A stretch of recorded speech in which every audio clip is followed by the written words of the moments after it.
So my friend told me something last week that I haven't been able to stop thinking about. It's one of those things that sounds like a joke until you're alone in the dark. He just moved into a ground floor unit in an old, refurbished building. The place smelled of fresh paint and cardboard boxes, that sterile scent of a new beginning, but on his first day, before he'd even unpacked his kitchenware, the landlord knocked. He wasn't there for the deposit. He was carrying 12 rough, crimson bricks. He didn't say much, just walked into the bedroom and started placing them under the corners of the bedframe, 3 bricks high on each side. My friend asked if the floors were uneven. The landlord just looked at him, his expression completely flat. "It's not about the floor," he said. "It's about creating a gap they can't cross. 3 bricks is the limit of their reach." He didn't explain who they were. He just finished the job, took the empty crate, and left. My friend laughed it off at first. He figured it was some weird local superstition or a strange way to protect the expensive hardwood. He kept the bricks there, mostly because he didn't want to bother moving the heavy frame. He didn't realize that those pieces of baked clay were the only thing keeping him in the world of the living. The first few nights were quiet. Too quiet, maybe. You know that feeling when a room is so silent, it starts to feel heavy? That's how it was. But on the 4th night, the silence broke. It started as a faint, rhythmic whistling. It wasn't coming from the window or the vents. It was coming from floor level. A low, wet sound that moved slowly from one corner of the room to the other. And my friend lay there, staring at the ceiling, his heart hammering against his ribs. He noticed something then. The whistling.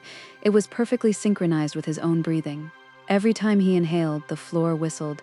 Every time he exhaled, it followed. He tried to hold his breath, just to prove he was imagining it. He sat there, lungs burning, for 10 seconds.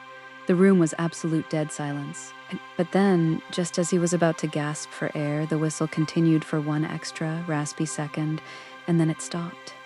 The next morning, he found a single long gray hair caught in the rough, gritty texture of the northwest brick stack. It wasn't human hair. It was coarse, like a wire, and it smelled faintly of stagnant water and old earth. By the second week, the presence became physical. It's one thing to hear a sound, but it's another to feel a weight. He started waking up to the sensation of something heavy dragging itself beneath the mattress. The bed would vibrate slightly, a rhythmic scraping of something leathery against the underside of the bedposts. He tried to stay in the dead center of the bed, never letting a hand or a foot stray near the edge. One night he dropped his phone. It slid off the nightstand and landed right at the edge of the mattress. As he reached down to grab it, his fingertips passed into the dead zone, the space between the bed and the floor. The temperature dropped instantly. It wasn't air conditioning cold, it was the kind of cold that feels like ice water hitting your bone. He felt a draft. A humid, heavy movement of air right beneath his fingers, as if something was exhaling just inches away. He pulled his hand back so fast he nearly fell off the other side. That's when he noticed the middle brick in the stack near his head. A hairline fracture had appeared right down the center. It looked like the brick was being crushed, not by the weight of the bed, but by something pulling from the ground with immense, focused pressure. He tried to push the bed toward the center of the room, but it wouldn't move. It felt anchored, as if the posts were being held by invisible hands in the dark. The climax came on a Tuesday. It was raining, a low, oppressive drizzle that muffled the sounds of the street. He was drifting off to sleep when he heard it. A sharp, violent snap. The sound of stone finally giving way. The bed tilted sharply to the left, dropping his head down toward the floor level. The whistling stopped instantly.